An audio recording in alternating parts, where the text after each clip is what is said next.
Allah sebagai Rabbmu, Islam sebagai agamamu, dan Muhammad sallallahu alaihi wasallam sebagai nabi. Bismillahirrahmanirrahim. Assalamualaikum Maka Allah Subhanahu wa taala akan meridhoi kita kelak pada hari kiamat. Wassalatu wassalamu ala Rasulillah wa ala alihi wa sahbihi wa mawala wa la hawla wa la quwwata illa billahi wa ba'd.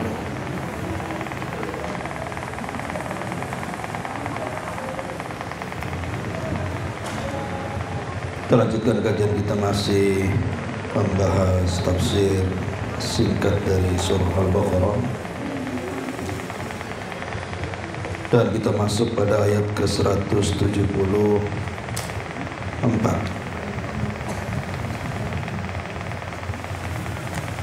A'udzubillahi minasyaitonir rajim.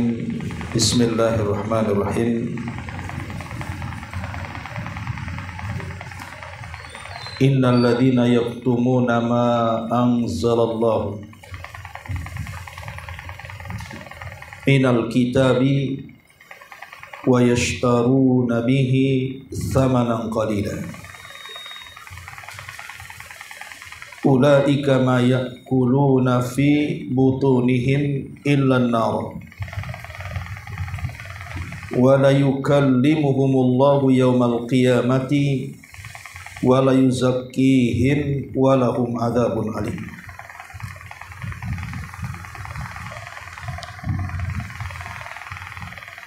Sesungguhnya orang-orang yang menyembunyikan apa yang Allah turunkan dari Alkitab, dan mereka memperjualbelikan dengan harga yang sangat murah, mereka itulah yang akan memakan dalam perut-perut mereka api neraka. Allah tidak akan mengajak bicara kepada mereka pada hari kiamat. Allah tidak akan membersihkan atau mensucikan mereka pada hari kiamat, dan bagi mereka azab yang sangat pedih sekali.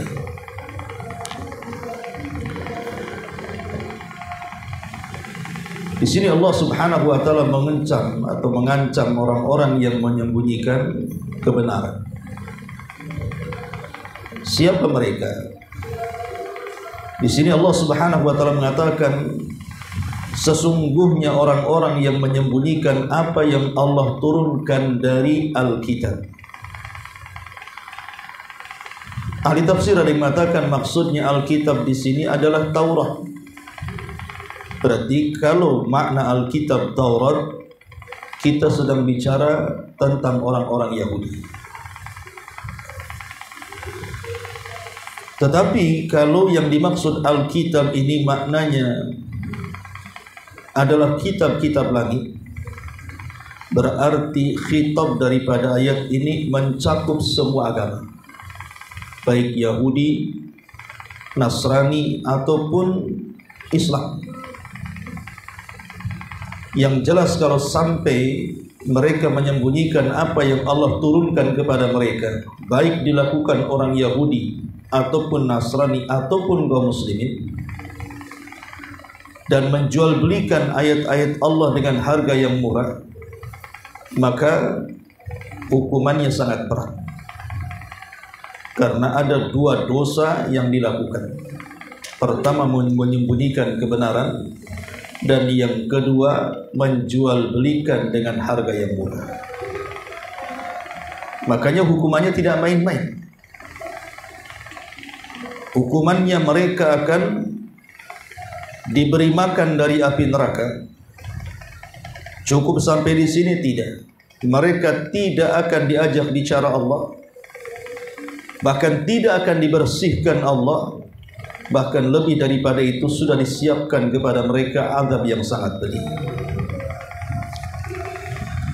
Ma'asyiral muslimat yang dimuliakan Allah Subhanahu wa taala, ayat ini, kalau yang dimaksud Alkitab tadi adalah Taurat, berarti kita bicara tentang orang Yahudi. Apa yang disembunyikan orang-orang Yahudi? sehingga ancamannya sedemikian berat.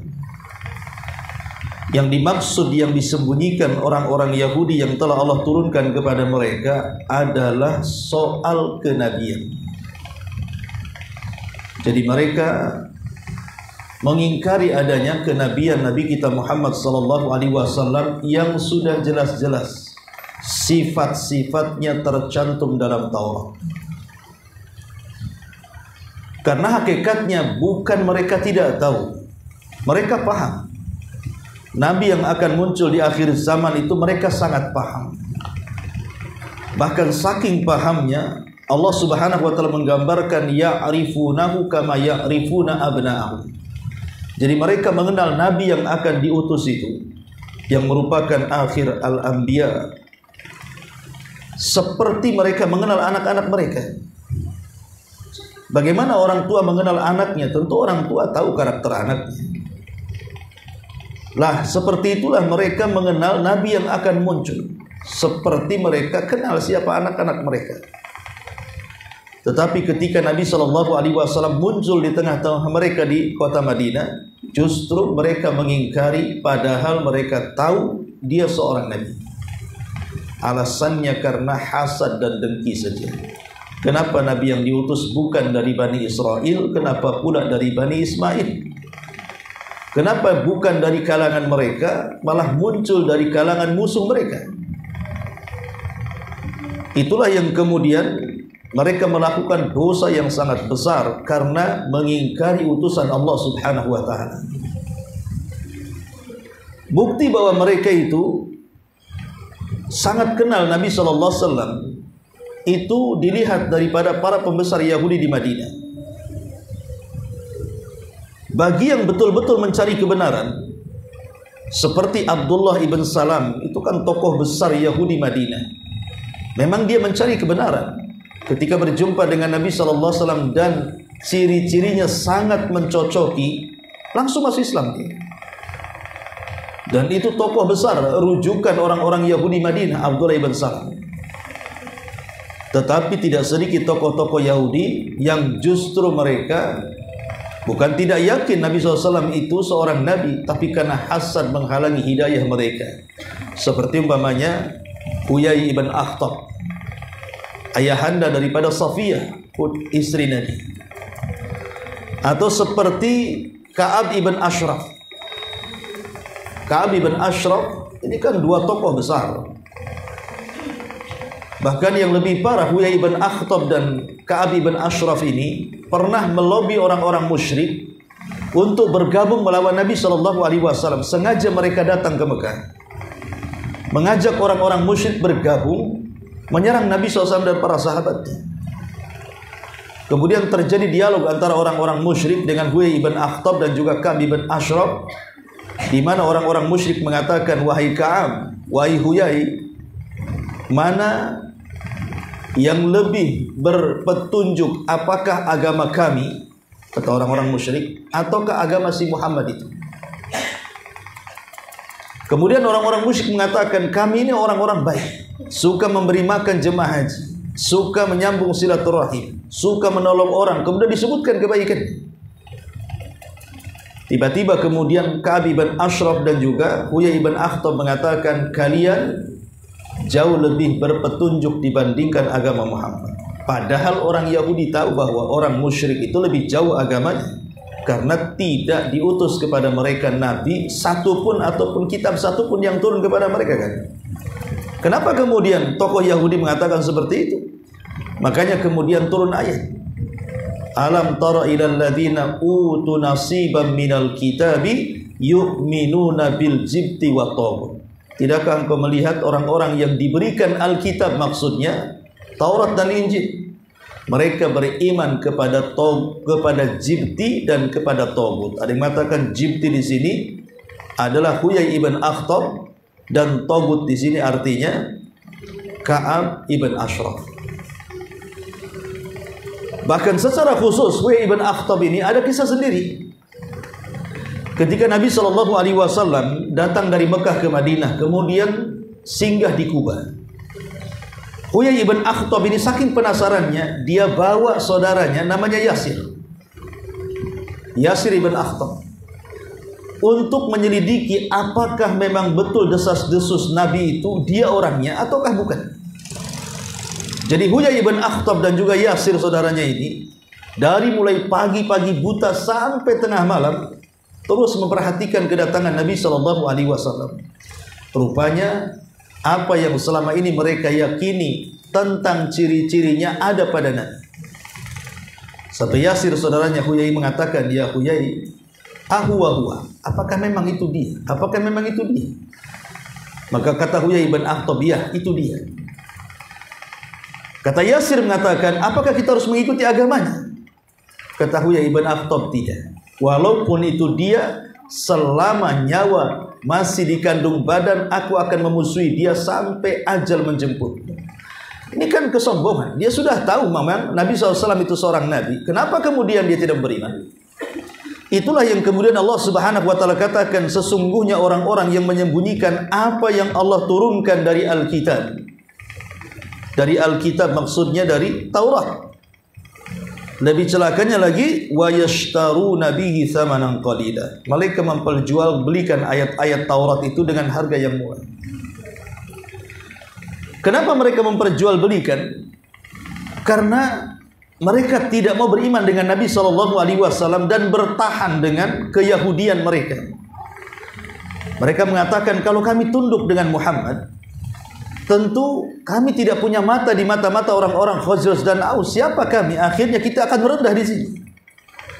Makanya mulailah mereka merubah-rubah Taurat, mengganti-ganti fatwa, supaya keadaan atau keberadaan Nabi SAW itu sama sekali tidak ada dalam Taurat.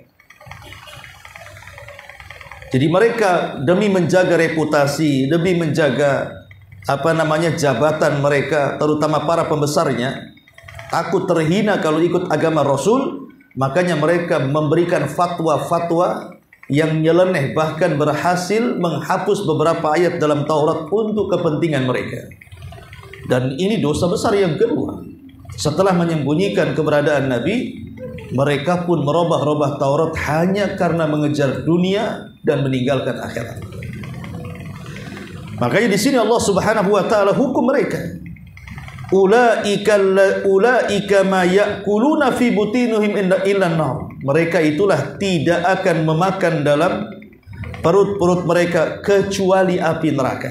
Ini hukuman yang pertama. Sebagian ahli tafsir mengatakan, apakah ini sebuah kinayah ataukah sebuah hakikat ketika mereka dimasukkan ke dalam jahanam? Betul-betul mereka memakan seperti memakan makanan atau meminum minuman di dunia? Ataukah ini hanya sekedar bentuk mubalaghah saja, hiperbola dalam bahasa, hanya berlebih-lebihan saja? Ulama tafsir mengatakan bahwa asal kalimat itu dibawa kepada hakikatnya. Memang betul mereka akan memakan dan meminum api neraka.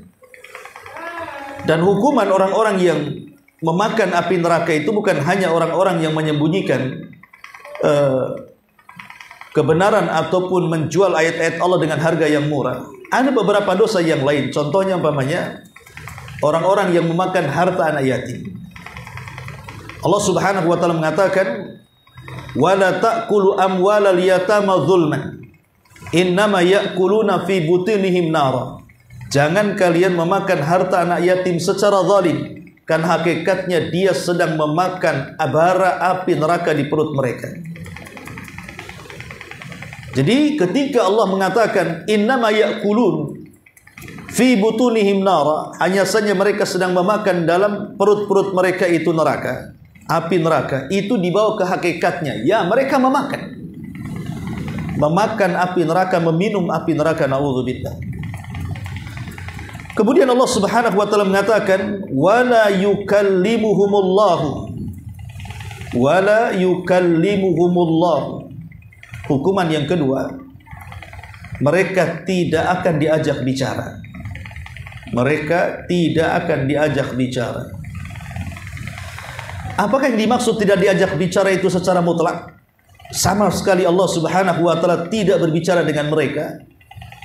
Ataukah yang dimaksud tidak diajak bicara itu maksudnya pembicaraan rahmat? Adapun pembicaraan azab, kemarahan dan kemurkaan itu bisa saja Allah bicara dengan mereka. Tapi kalau yang dimaksud Allah bicara dengan kelembutan, dengan rahmatnya, ini tidak mungkin terjadi kepada mereka orang-orang kafir.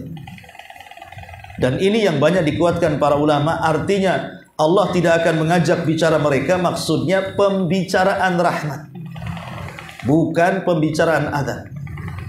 Jadi Allah tidak akan mengajak bicara hanya sebatas rahmat, karena itu diberikan kepada orang yang beriman. Tapi Allah pun juga bicara dengan orang kafir, tapi dengan kemurkaan. Bukan sama sekali tidak bicara gitu. Maksudnya tidak diajak bicara dalam bentuk rahmat, kasihan. Justru Allah akan mencabut perasaan kasihannya kepada orang-orang kafir pada hari kiamat dan akan bicara dengan kemurkaan. Ma'asyiral muslimat yang dimuliakan Allah Subhanahu wa taala, tentu orang-orang yang tidak akan diajak bicara yaumal qiyamah pada hari kiamat itu bukan hanya sekedar orang-orang yang menyembunyikan kebenaran saja dan menjual ayat-ayat Allah dengan harga yang murah. Ada juga kelompok yang lain, seperti seseorang yang kemudian mereka melakukan isbal bagi laki-laki yang melakukan isbal, artinya melembrehkan kain celananya di bawah mata kaki, khusus bagi laki-laki. Kalau perempuan justru harus dilembrehkan di bawah mata kaki, bahkan kalau masih nampak kakinya disuruh ditambah satu hasta. Tapi kalau laki-laki tidak boleh, harus diangkat di atas mata kaki. Dan itu berdasarkan sabda Nabi SAW, bahwa orang-orang yang mereka tidak akan diajak bicara salah satunya adalah al-musbil izarahu, orang yang musbil kainnya, yang melembrehkan di bawah mata kaki. Kemudian juga orang-orang yang tidak akan diajak bicara adalah al-mannan. Al-mannan itu orang yang suka mengungkit-ungkit pemberian. Jadi ibu bersedekah kepada orang miskin, kepada kerabat, kepada kawan. Tapi kemudian kalau ada masalah diungkit-ungkit tuh pemberiannya itu. Allah, kamu itu kalau nggak saya tolong, kamu itu sudah jadi gelandangan. Kalau seandainya aku tidak berikan modal, aku tidak tolong, nggak mungkin kamu sukses ini. Dan begitu seterusnya. Padahal Allah Subhanahu wa taala mengatakan qaulun ma'rufun khairun min shadaqatin yatba'uha adza. Ucapan yang santun itu jauh lebih baik dibandingkan bersedekah yang diikuti menyakiti orang yang disedekahinya. Dan ini berdasarkan sabda Nabi SAW, salasatun la yukallimuhumullahu yaumal qiyamah. Jadi ada 3 kelompok yang tidak akan diajak bicara, tidak akan dilihat, tidak akan dibersihkan, bagi mereka azab yang pedih. Kemudian Nabi SAW menyebutkan salah satunya al-mannan, orang yang suka mengungkit-ungkit pemberian. Kemudian juga di antara orang-orang yang tidak akan diajak bicara oleh Allah Subhanahu wa taala adalah orang-orang yang al-munafiq sil'atahu bihalifil kadhib. Orang yang sengaja melaris-lariskan dagangannya. Dia seorang pedagang, tetapi selalu menguatkan dengan sumpah palsunya. Jadi dia bersumpah dengan sumpah palsu hanya untuk melariskan dagangannya. Maka ini disebut al-munafiq sil'atahu bihalifil kadhib. Orang yang berusaha melariskan dagangannya menggunakan dengan sumpah yang palsu. Mereka tidak akan dilihat pada hari kiamat. Kemudian juga orang-orang yang Allah Subhanahu wa taala berikan usia panjang. Orang-orang yang diberikan usia panjang, baik laki-laki atau wanita, sampai memutih kepalanya. Mungkin usianya sampai 60-70 tahun. Tetapi hatinya dipenuhi dengan syahwat. Akhirnya dia pun terjerumus pada perzinahan yang dihinakan Allah dalam Quran. Jadi orang-orang tua yang usianya sudah 60-70 tahun tapi gayanya seperti anak muda, mengikuti syahwatnya, masih suka berzina. Makanya sering saya katakan bahwa berzina ini mau dilakukan siapa saja tetap dosa besar. Mau yang melakukan anak muda dosa besar, mau yang melakukan orang tua juga dosa besar.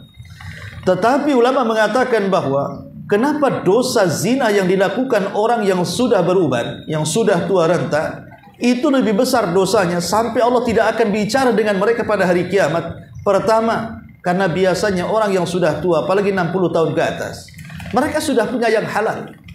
Artinya sudah pernah menikah, sudah pernah punya yang halal, baik masih hidup atau sudah meninggal. Yang kedua, orang yang sudah tua ini tidak ada dorongan untuk berzina sebenarnya, kecuali hawa nafsunya saja. Karena biasanya orang yang sudah tua itu sudah mengalami kelemahan, bukan hanya pandangannya lemah, kemudian pendengarannya lemah, kemudian tenaganya lemah, termasuk juga urusan seksual juga sudah lemah. Harusnya orang-orang yang sudah tua itu, kata Imam Ibnu Hazm, memperbanyak tinggal di masjid dan berzikir, bukan untuk melampiaskan hawa nafsunya. Kemudian yang ketiga, kalau masih ada orang tua kok tidak bertobat, masih juga pezina, memang dia memiliki karakter yang buruk dalam kehidupannya. Memang dia seorang pezina dari muda, sehingga karakter itu tidak bisa dihilangkan. Makanya dari sini orang tua yang berzina itu lebih besar dosanya dibandingkan anak-anak muda yang berzina. Salah satu hukumannya Allah tidak akan bicara dengan mereka. Kemudian juga di antara orang-orang yang tidak akan diajak bicara oleh Allah Subhanahu wa taala adalah seseorang yang Allah karuniakan sebuah jabatan. Boleh jadi dia menjadi pemimpin negara, pemimpin wilayah, pemimpin daerah, tetapi bukannya kemudian jabatan yang ia sandang itu dimanfaatkan untuk memperjuangkan agama Allah. Justru dia gunakan hanya untuk kepentingan dia semata, dengan cara membohongi rakyatnya, dengan cara zalim kepada rakyatnya, berani mengambil hak rakyat tapi tidak memberikan hak dia kepada rakyatnya. Maka pemimpin-pemimpin yang seperti ini tidak akan diajak bicara oleh Allah. Sebagaimana hadis Nabi mengatakan, "Thalathatun la yanzurullahu ilaihim yaumal qiyamah wa la yuzakkihim wa lahum adzabun alim." 3 kelompok yang tidak akan dilihat, tidak akan diajak bicara, tidak akan disucikan, bagi mereka azab yang pedih. Salah satunya adalah malikun kadzdzab, raja, penguasa, dan dia pendusta, suka berdusta kepada rakyatnya. Kemudian juga yang selanjutnya adalah seorang fakir yang sombong. Dia sudah fakir, sombong lagi. Kalau orang kaya sombong wajar, ada yang disombongkan. Lah ini orang miskin sombong, ini gimana ceritanya? Miskin kok sombong kali. Maka orang miskin yang sombong, ail mustakbir, salah satunya juga hukumannya mereka tidak akan diajak bicara oleh Allah Subhanahu wa taala. Termasuk juga wanita-wanita yang menyerupai laki-laki. Wanita-wanita yang menyerupai laki-laki, tomboy, tidak pernah berpenampilan laki-laki, pakaiannya ketat meniru laki-laki. Maka orang-orang yang seperti ini tidak akan diajak bicara oleh Allah Subhanahu wa taala. Kemudian juga orang-orang yang diberikan kelebihan air. Kemudian ada seorang musafir minta minum, dia tidak mau memberikannya, padahal di rumahnya banyak air. Ada seorang musafir minta minum, tidak dikasih dia. Maka ini juga orang-orang yang tidak akan diajak bicara oleh Allah Subhanahu wa taala. Kemudian juga orang-orang yang membaiat seorang pemimpin, dia tidak membaiat kecuali dalam urusan dunia saja. Jadi niat baiatnya itu hanya urusan dunia, bukan urusan yang lainnya. Maka mereka pun sebagai hukumannya tidak akan diajak bicara oleh Allah Subhanahu wa taala. Termasuk juga dayus. Dayus kepala rumah tangga yang tidak punya kecemburuan, artinya membiarkan keluarganya maksiat. Mungkin anaknya tidak pakai jilbab, ya dibiarkan saja. Anak laki-lakinya minum khamr, narkoba, ya dibiarkan saja. Istrinya berghibah, ya diam saja, dan begitu seterusnya. Maka dayuth ini tidak akan dipandang Allah, tidak akan diajak bicara oleh Allah Azza wa Jalla.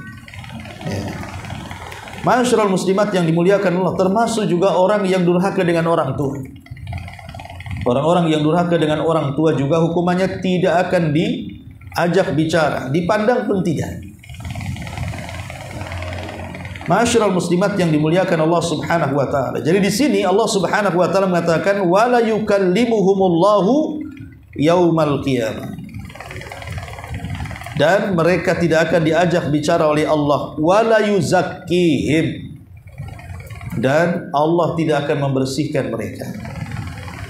Allah tidak akan mensucikan mereka, artinya dosanya akan tetap pada mereka. Tapi orang-orang yang beriman, orang-orang yang tidak pernah menyembunyikan kebenaran, maka dosa-dosanya dibersihkan oleh Allah Subhanahu wa taala, sehingga ada kesempatan dapat syafaat atau rahmat dari Allah yang menjadikan mereka masuk ke dalam surga. Dan Allah tutup dengan ayat walahum adzabun alim, dan bagi mereka azab yang sangat pedih. Kemudian Allah mengatakan ulaikal ladzina ishtarawu adh-dhalalata bil huda. Mereka lah yang membeli kesesatan dengan petunjuk, dan azab dengan ampunan. Fama asbarahum 'alan nar. Duhai betapa sabarnya mereka di atas neraka. Jadi mereka itu orang yang sudah diberikan petunjuk tapi memilih sesat. Orang yang diberikan ampunan tetapi memilih azab. Makanya betapa bodohnya mereka kan. Orang sudah diberikan hidayah malah sesat.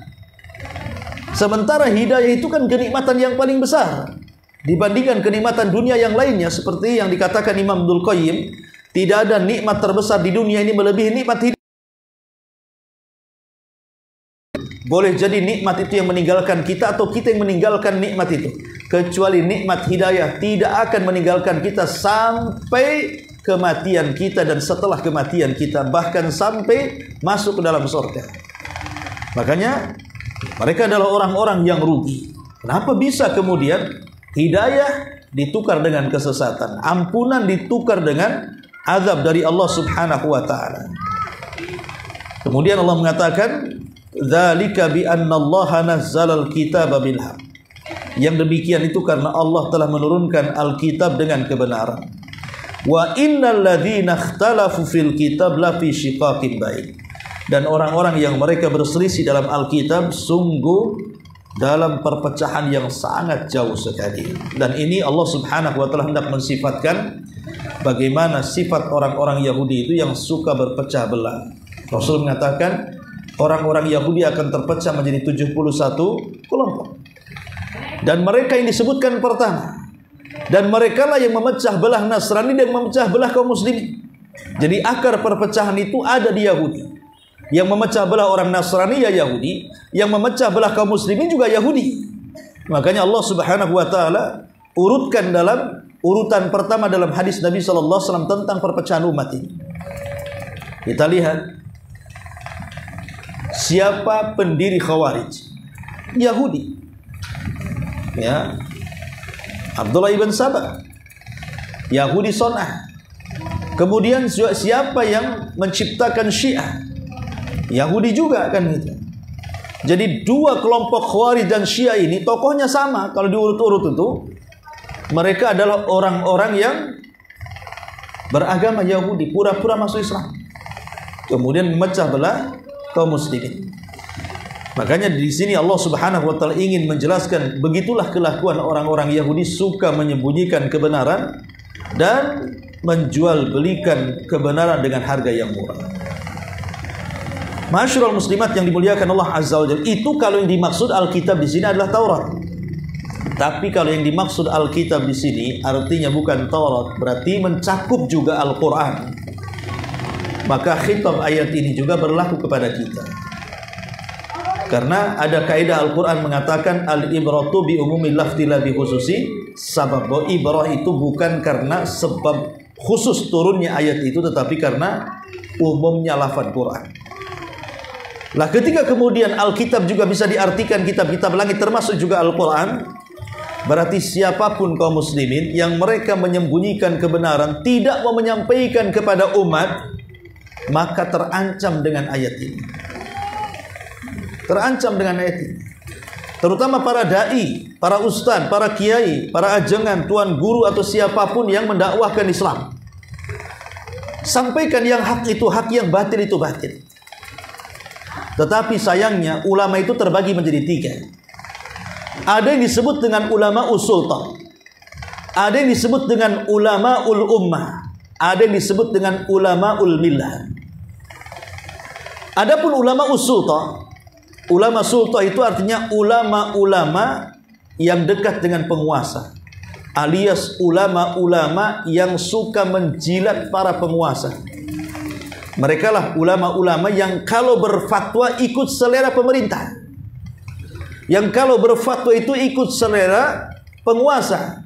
Baik penguasa itu memberikan kebijakan yang hak ataupun yang batil, maka nanti dicari-carikan fatwanya, supaya kesannya kebijakan itu ada sebuah kebenaran, dibungkus dengan fatwa-fatwa para kiai dan para ulama yang menjilat pemerintah. Dan hari ini banyak ulama-ulama seperti ini, ya, ustadz-ustadz yang seperti ini, yang mereka itu asli menjilat pemerintah dan berani mereka itu mencari-carikan dalil, kemudian memfatwakan sesuatu menutupi keburukan pemerintah.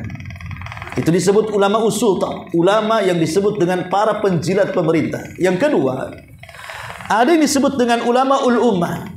Ulama ul ummah itu artinya ulama yang kalau bicara hanya sesuai dengan selera umat saja. Kira-kira nih kebenaran kalau saya sampaikan di sini, wah bisa bahaya posisi saya, bisa ditinggalkan umat. Ini kalau saya sampaikan perkara yang hak kepada umat ini, nggak ada lagi orang yang dengar saya. Akhirnya saya tidak punya masa, ditinggalkan. Itu disebut ulama ul ummah. Dia bicara sesuai dengan selera umat saja. Dan mereka adalah ulama su', ulama-ulama yang sangat buruk karena tidak berani menyampaikan kebenaran. Ya, makanya Sufyan Ats-Tsauri rahimahullahu ta'ala, dia kan orang kaya, banyak uangnya, dan dia juga seorang ulama. Jadi ada seseorang bertanya kepada Sufyan Ats-Tsauri rahimahullahu ta'ala, ya Imam, engkau adalah ulamanya, percontohan orang-orang yang zuhud, tapi kenapa engkau kaya? Jadi orang yang bertanya ini disangka bahwa zuhud itu tidak boleh kaya. Jadi zuhud itu kalau bisa ya robek-robek pakaiannya, compang-camping pakaiannya, berdebu rambutnya, makannya makan nasi karak dan begitu seterusnya. Itu bukan zuhud, itu miskin namanya. Lah Sufyan Ats-Tsauri mengatakan, kenapa saya harus kaya? Dan saya juga harus mencontohkan zuhud. Likaila atamandadu ala sultan, supaya aku tidak menjilat pemerintah. Maknanya dengan tidak menjilat pemerintah, aku bisa mengatakan yang hak adalah hak, yang batil adalah batil. Itulah ulama yang sesungguhnya. Makanya ulama usulta dan ulama ummah ini sama-sama menyembunyikan kebenaran dia. Maka yang betul adalah ulama yang ketiga yang disebut dengan ulama ul millah. Ulama al-millah itu artinya agama. Dia akan berfatwa sesuai yang disuruh agamanya. Kata agama hak, dikatakan hak. Kata agama haram, dikatakan haram. Kata agama syirik, kita katakan syirik. Kata agama ini tauhid, kita katakan tauhid. Kata agama sunnah, sunnah. Kata agama bid'ah, bid'ah. Kata agama taat, dan begitu seterusnya. Dia hanya berfatwa sesuai dengan suruhan agamanya. Itu disebut dengan ulama ur-rabbani.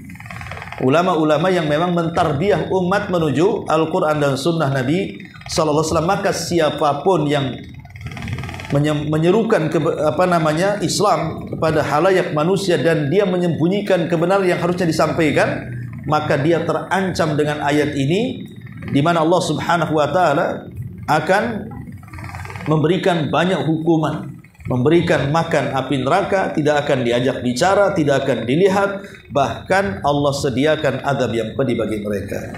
Wallahu a'lam. Ini diantara faedah ayat Al-Baqarah 74 dan seterusnya. Baik, sampai di sini kita buat tanya jawab saja.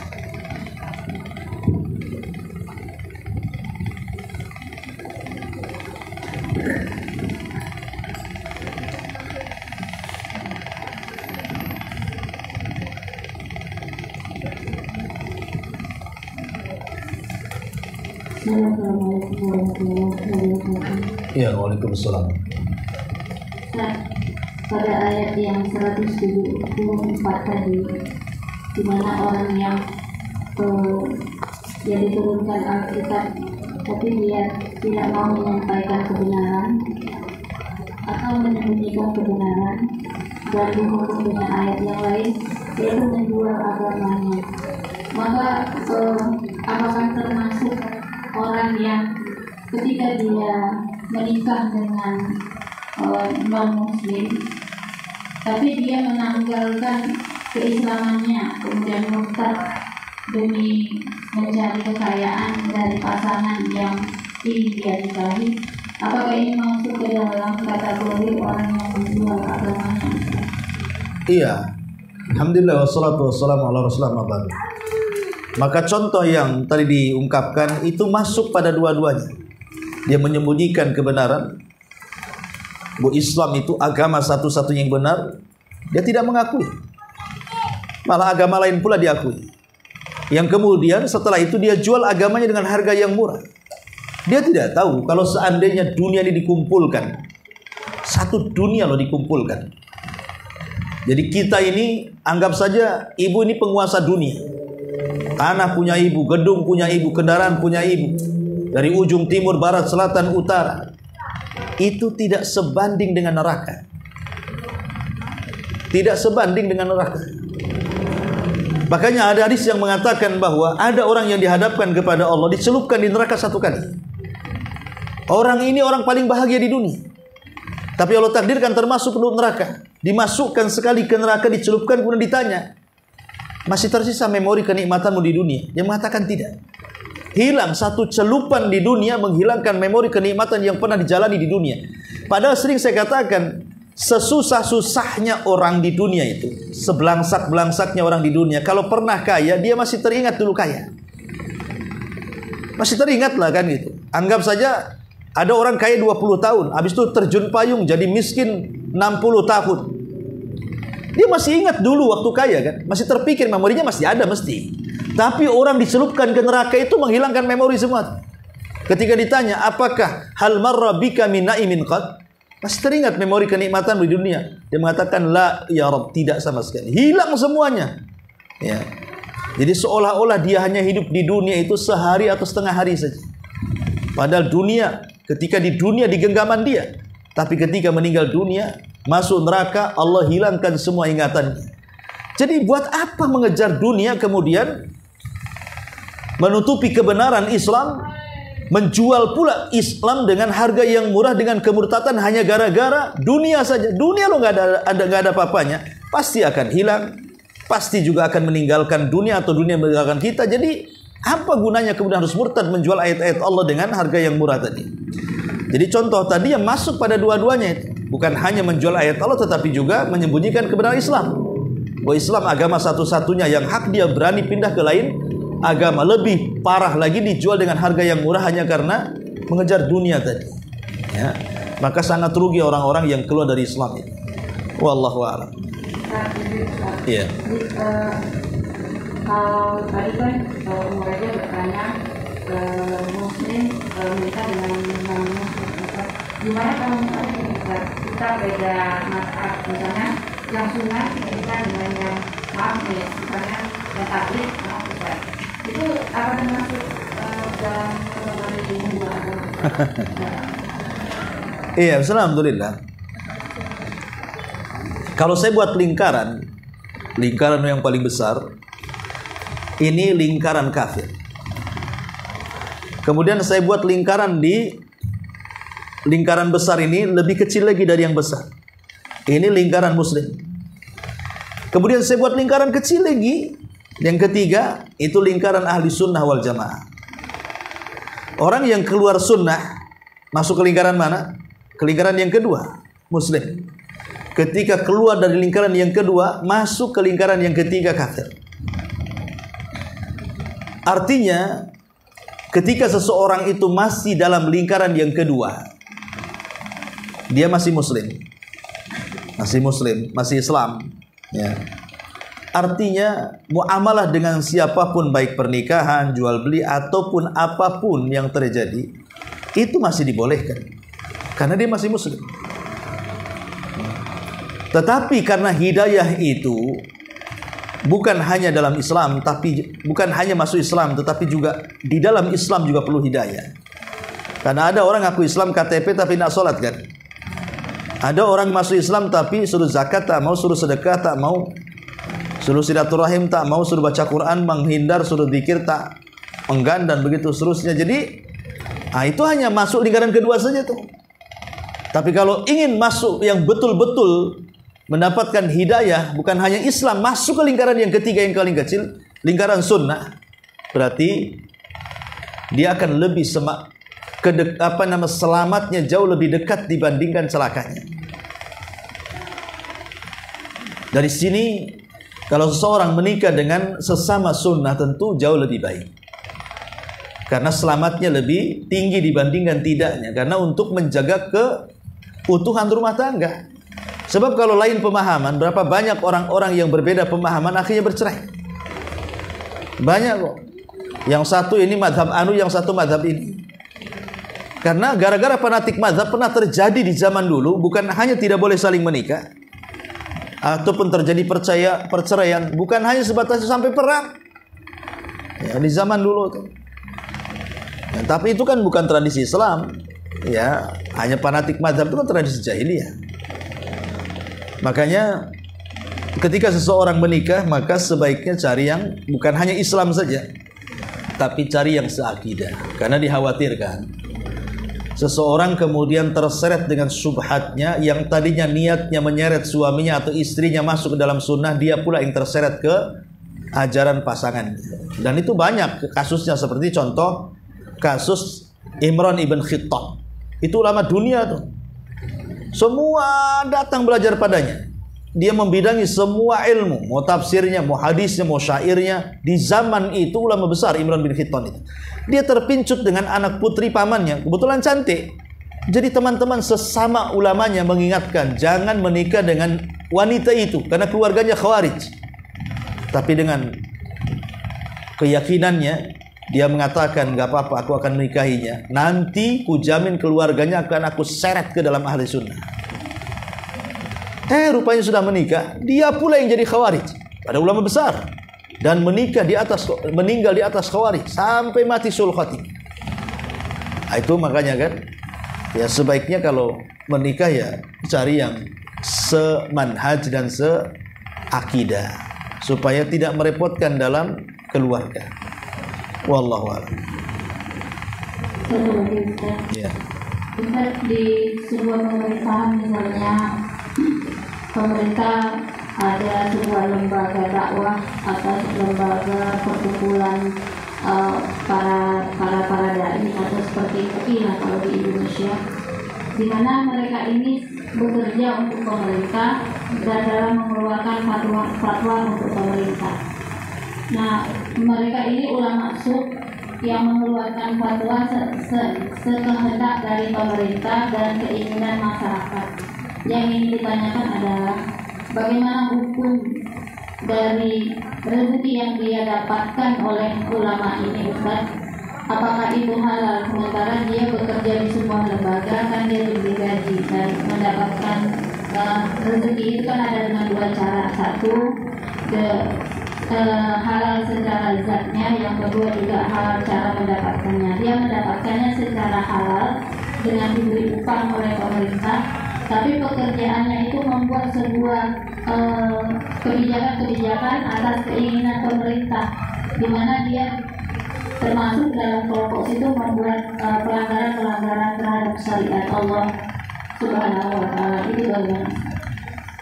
Iya, alhamdulillah. Ya, kita tidak menunjuk instansi tertentu di pemerintahan, karena yang memegang keagamaan di pemerintahan itu kan banyak. Ya, baik secara instansi ataupun perorangan atau ustadz-ustadz yang dibayar menjadi netizen bahasanya ya, buzzer ya. Jadi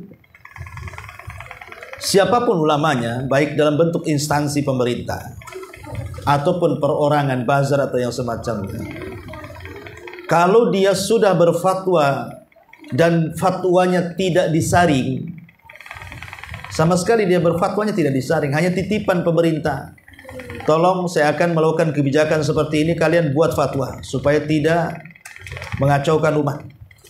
Akhirnya dibuatkan fatwa.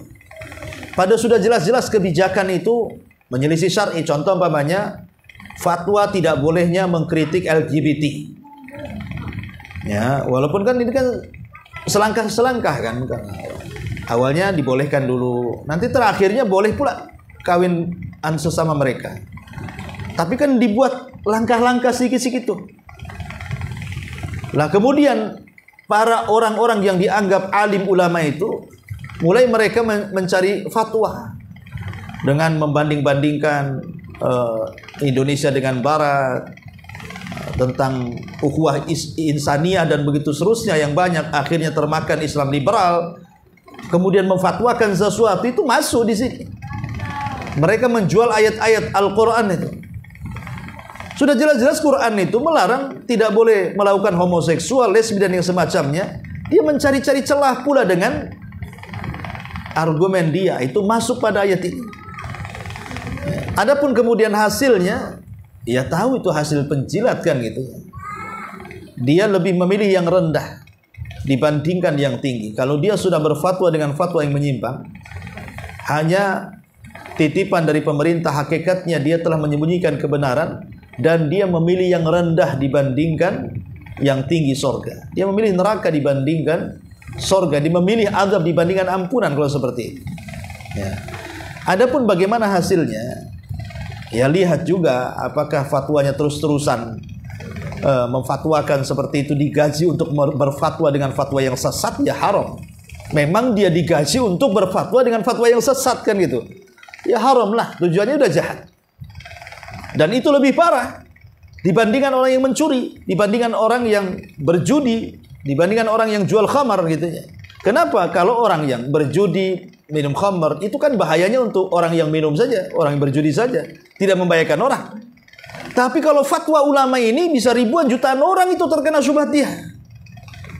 Makanya Imam Ahmad ibn Hanbal dalam kondisi terpaksa saja dia tidak mau berfatwa kalau fatwanya sesat. Imam Ahmad kan pernah diminta sama murid-muridnya, ngomong saja Imam bahwa Quran itu makhluk, kau akan dibebaskan.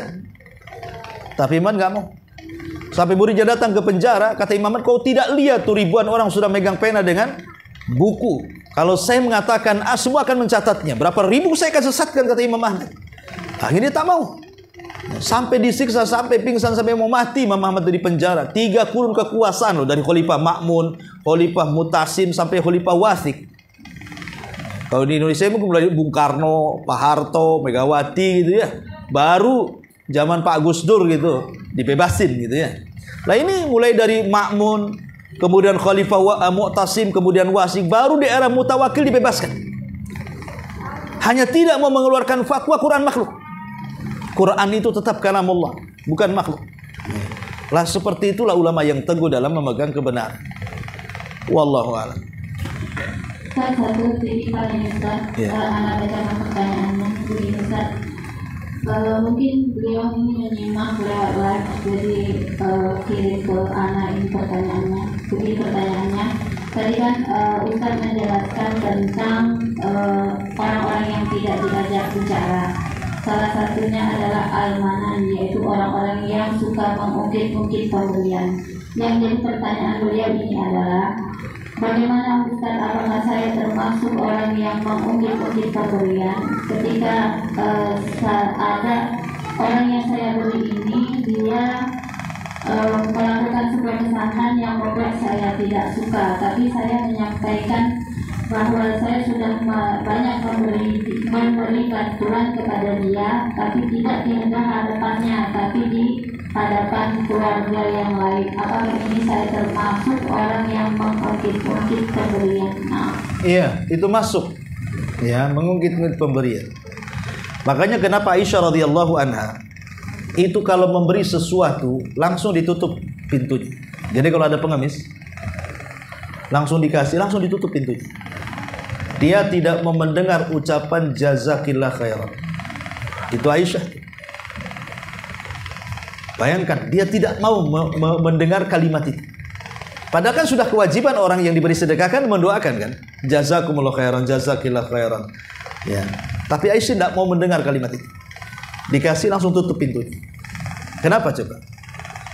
Karena dia tidak mau amalannya karena makhluk. Saya menyumbang itu bukan karena kamu ingin mendoakan saya, enggak. Saya nyumbang itu karena Allah, makanya dia tidak mau mendengar kalimat itu. Kalau kita kan terbalik, kurang aja udah dikasih nggak ada jazakillah khairan kita. Mah sakit hati. Jadi kita ini nyumbang karena ingin ucapan itu, atau mungkin doanya terlalu pendek. Nah itu terpikir kalau besok saya kasih lagi doanya masih pendek, ku potong separuh nanti sedekahnya. Kan ada orang bahkan sama sekali kalau nggak ada pemberian ucapan itu malah gondok, nggak mau lagi imbak sama dia, atau berterima kasih kan itu. Berarti kan tujuannya untuk makhluk, minimalnya tujuannya supaya didoakan orang itu kan. Nah itulah contoh bagaimana dulu orang-orang salaf ya kan mengajarkan sampai dia tidak mau mendengar doanya orang yang disedekahi. Itulah saking ikhlasnya orang itu. Dan itu menutup celah apa? Supaya kalau terjadi masalah, ya kita tidak mengungkit pemberian jadinya. Karena saya kan untuk Allah. Kalau ada masalah nggak ada urusan kan itu. Saya sudah dapat pahala dari Allah. Nah itulah makanya kenapa Islam itu melarang untuk riya, untuk sum'ah dan begitu seterusnya. Sebab kalau terjadi masalah pasti jadi manan. Pasti dia akan mengungkit-ungkit. Jadi ya itu termasuk al-mannan ya, tetapi ada juga yang mengatakan kalau untuk sebuah ibrah maka tidak mengapa. Tahadus bin ni'mah umpamanya. Contoh umpamanya Utsman ibn Affan ketika hendak dibunuh. Dia menyebutkan kebaikannya. Kata Utsman, "Kenapa kalian bunuh saya? Pernahkah kalian mendengar ketika Rasul bersabda, siapa yang membeli sumur rumah maka dapat surga? Saya tanya kepada kalian, siapa yang membelinya?" Kata Utsman, "Aku." Kemudian Rasul mengatakan, siapa yang menyiapkan tentara dalam kesulitan dalam perang Tabuk maka dia dapat surga. Kata Utsman, tahu nggak kalian siapa yang paling banyak menyumbang pada tentara itu? Saya. Ya. Utsman menyebutkan saya kan seolah-olah kan dia ria kan? Ya seolah saya tidak. Utsman tidak sedang ria. Utsman ingin menjelaskan kepada orang-orang yang hendak membunuhnya itu tentang kedudukan dia di mata Nabi. Jangan macam-macam. Ya. Nah, itu kan namanya tahadus bin ni'mah namanya ya. Tahadus bin ni'mah itu maksudnya membicarakan nikmat Allah bukan dalam tujuan ria, bukan pula dalam tujuan mengungkit-ungkit, tidak. Tetapi walaupun hal ini sebaiknya ya tidak diucapkan. Cukuplah Allah Subhanahu wa taala yang tahu. Wallahu a'lam. Ya, saya kira cukup. Ini ada 3 buku. Bagus sekali bukunya tadi. Min wasayas salafil sabab. Wasiat-wasiat mulia ulama salaf kepada pemuda. Baik, pertanyaan yang pertama tentang makna ayat 107:4 ini.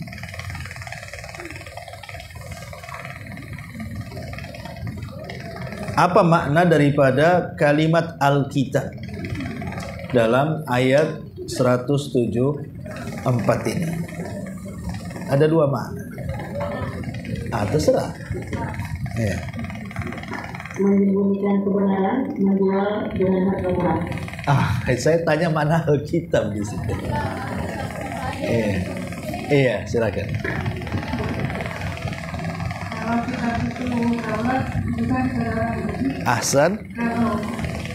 kalau semua kita tahu bisa dilakukan. Ahsante, masya Allah. Iya, dapatlah betul. Dalam ayat ini ada 2 dosa paling besar yang dilakukan orang Yahudi. Apa itu? Terserah siapa.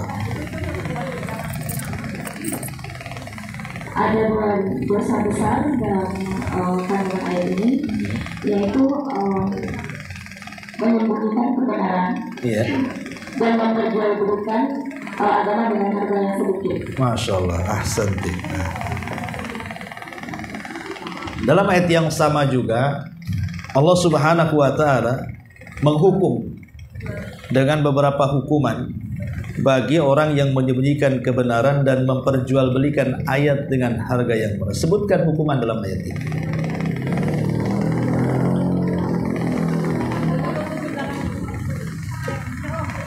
Iya, silakan. Hukuman yang diberikan yaitu satu, memakan api neraka. Iya. Dua, tidak akan diajak bicara Allah Subhanahu. Kurang. Masa cuma 2 di situ? Ada 4 di situ. Di situ ada 4 hukuman. Sebutkan.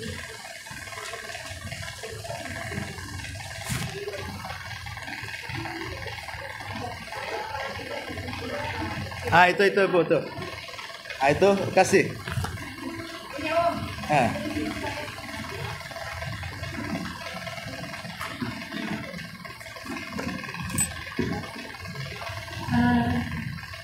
Iya, silakan. Memakan api neraka. Iya.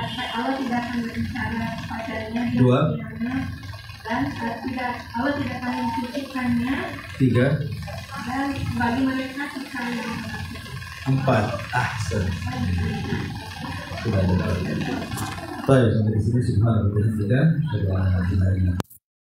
Baik, Assalamualaikum warahmatullahi wabarakatuh.